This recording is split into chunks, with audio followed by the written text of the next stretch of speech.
Jan, surely I am very tired after this long day of doing nothing. I should consume some energy-rich food to keep my sugar levels high. Should I eat some sandwich or some hot dog?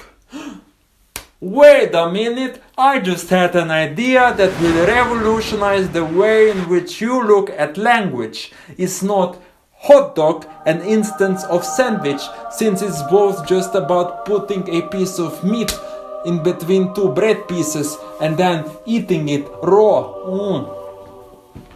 I went to the internet and asked you guys, and of course you were of no help. So let me tell you, in this special edition of Is Hot Dog a Sandwich? Hot dog sandwich. Hot dog is not a sandwich. Just like it's the sandwichness in a hot dog that makes it a sandwich. Hypocrite that you are, for your analysis stops. What if all of a sudden all of your friends decide behind your back that hot dog means that you're an idiot? And whenever you use the word, they laugh ruthlessly Hot dog behind sandwich. your back. Hello, I am a etymologist. I'm over 60 years old, and today I will teach you about the origins of the word sandwich. 1762, said to be a reference to John Montague, 4th Earl of Sandwich, an inveterate gambler known for putting cold pieces of meat in his bread pieces and just eating it at a gaming table without standing up and going to have a proper meal like everyone else. John Montague was putting cold meat pieces in his bread pieces. And hot dog is by definition something that is not cold.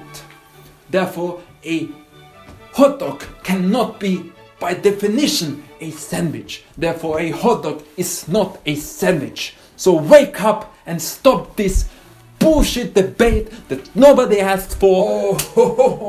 Hypocrite that you are, for your analysis stops at the family name. But where does the name sandwich come from?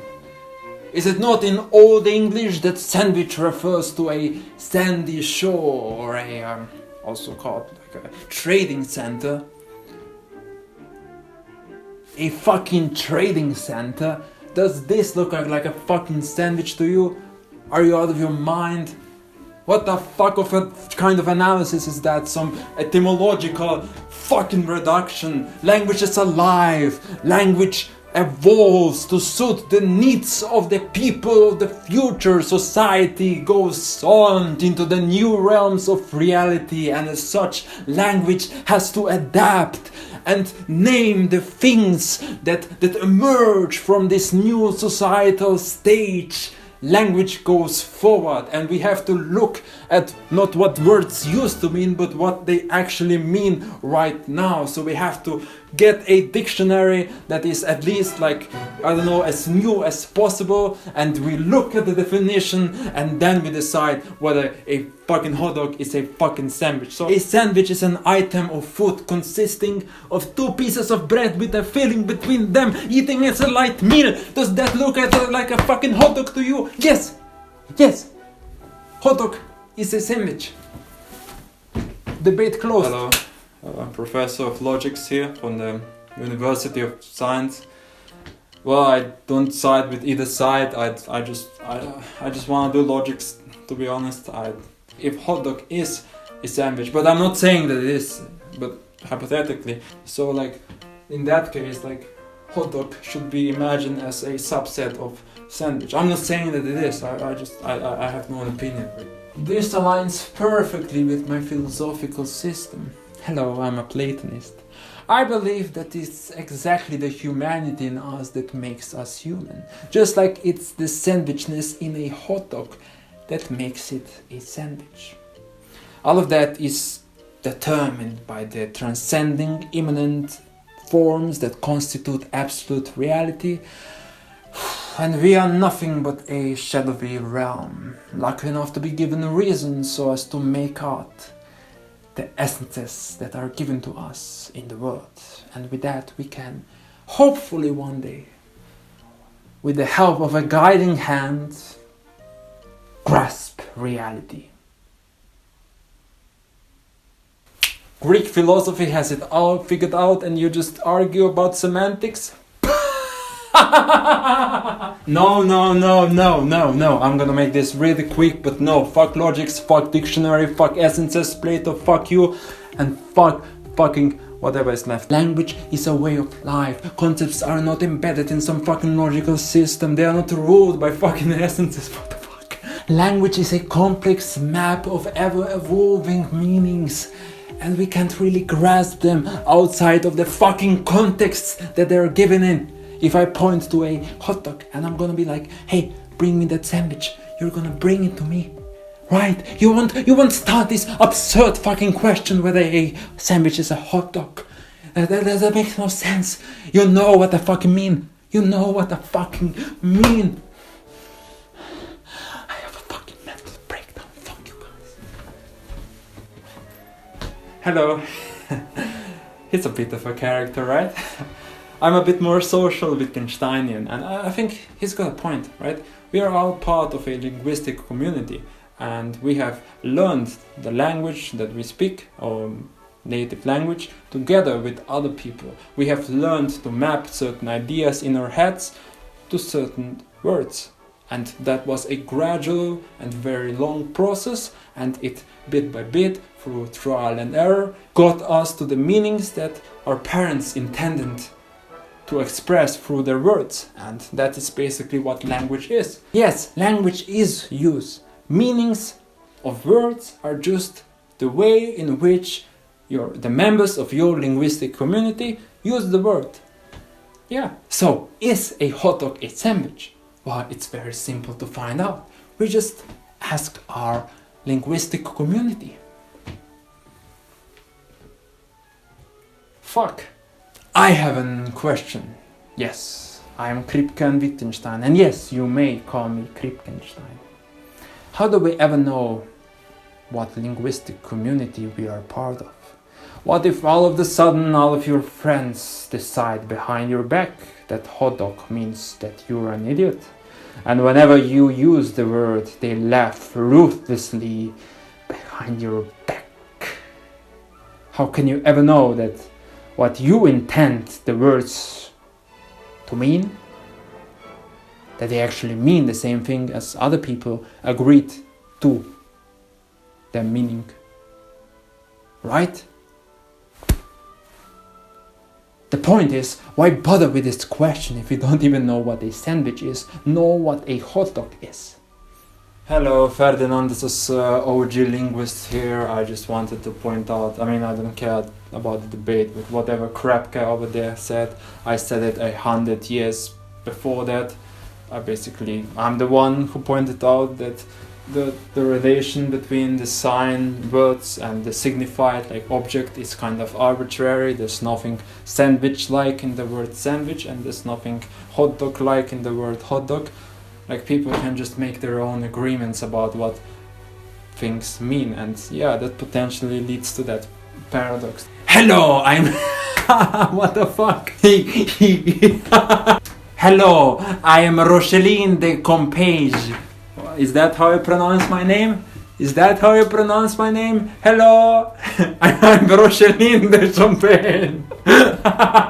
So as you can clearly see, I am a monk. Yes, I am a monk. I said all of that Kripke and Saussure said. I said it a millennia before them. Look when I was born, motherfucker. I am the OG linguist. Names, words are nothing but fucking sounds. Yes, you heard me right. It's just fucking sounds. We can make up our own sounds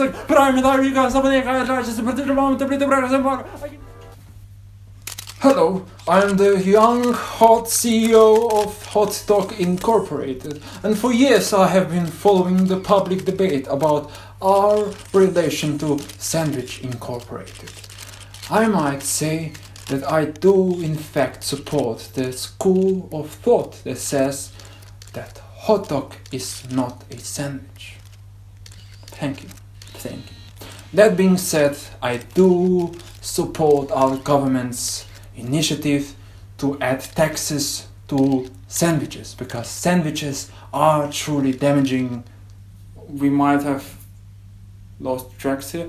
Let me just point out that everything can be language, right? Not just words and sounds. It's not my nervous mannerism, a sign for the trouble I feel in my soul, having to perform in front of you guys right now, and just letting myself be potentially publicly ridiculed.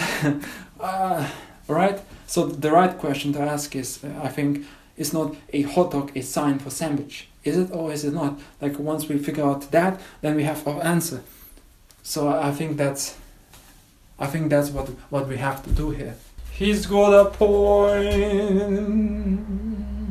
When sentient beings look at the world without any kind of organization, they would see nothing but a chaotic field of countless phenomena that they would be not able to process.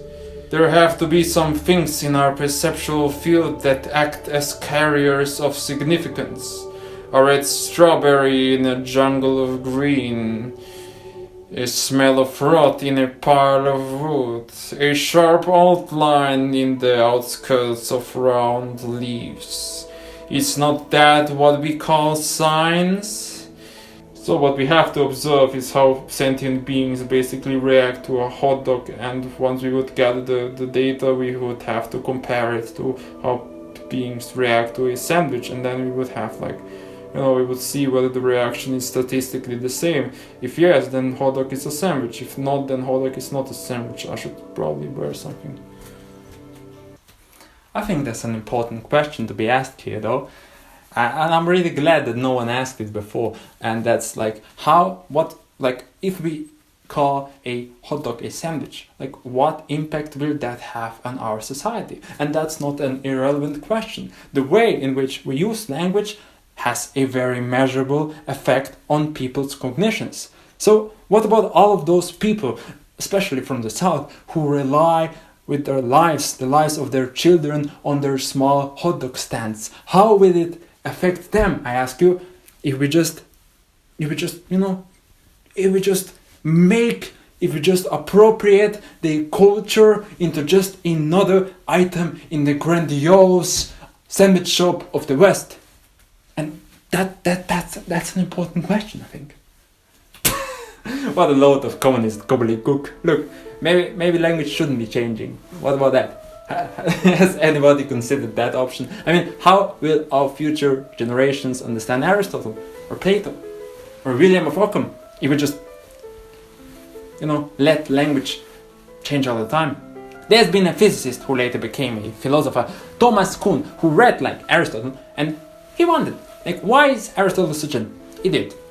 Why does he say such weird things about nature? And then what he found out is that basically words that Aristotle used were used differently. What Kuhn figured out is that from modern scientific viewpoint, he could not understand Aristotle because his understanding of the certain words that Aristotle was using, words like space, time, force, it has been obscured by the modern scientific interpretations of words. And basically, we will be all like Kuhn in some regards in the future if we just let language happen. And that's my point. That's exactly my point. We shouldn't let that. We shouldn't, the cultural Marxists, let moral relativists, nihilism, we shouldn't let those things dictate the way language uses. We should fight for the language that we are speaking now, because the language of today is the language of freedom.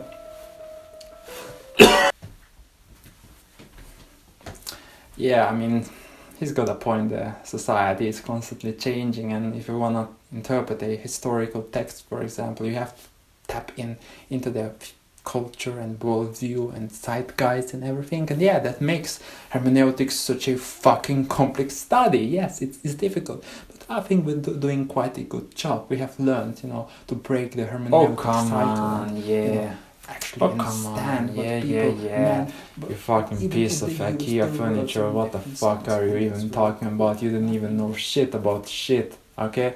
Let me tell you something, let me tell you a fucking story. Once upon a time, there was a fucking empire that was obsessed with sandwiches, and they had like a mad king who every year they had like a contest, like who will make the biggest hamburger, fucking the biggest sandwich in the empire. And once upon a time there was a guy brave enough to decide that he's gonna make a sandwich so big that it basically covered the entire empire. And you know, once that happened, just a gigantic, you know, sandwich was on top of you, so people decided to move on top of the sandwich. So everybody, the whole empire was a sandwich now, and those new people, they lived basically on a sandwich. So if you ask those people what a sandwich is, their perception of a sandwich will be completely obliterated by the fact that they are living on a fucking sandwich. They have a fucking mad king who made a fucking gigantic sandwich or whatever. You know, societies, every society, they have a new realm of reality. No, that's not a fucking reality anymore, right? This is a fucking hyper real situation. It's about science, words, denoting to something that doesn't even exist. You know, what the fuck is a money? What the fuck is America? What the fuck is a euro? What the fuck? It doesn't refer to anything, but the very act of referring makes this thing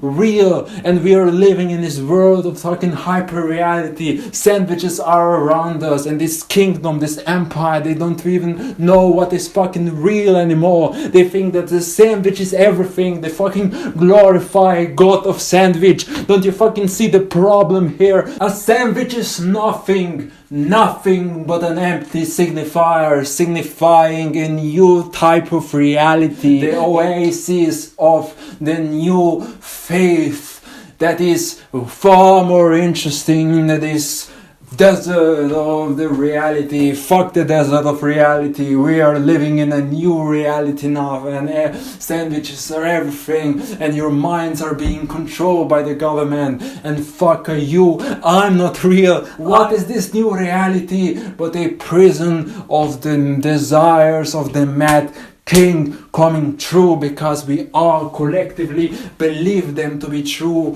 and gave rise to a new empire of the hyper real. Stop with this fucking debate, okay? Who fucking cares about fucking sandwiches? Rather tell me what fucking money is and who fucking controls you, because that's the real questions, and maybe even linguistics have an answer to that. Just look at who controls the words that you use. He who wants his magic stick at your mouth.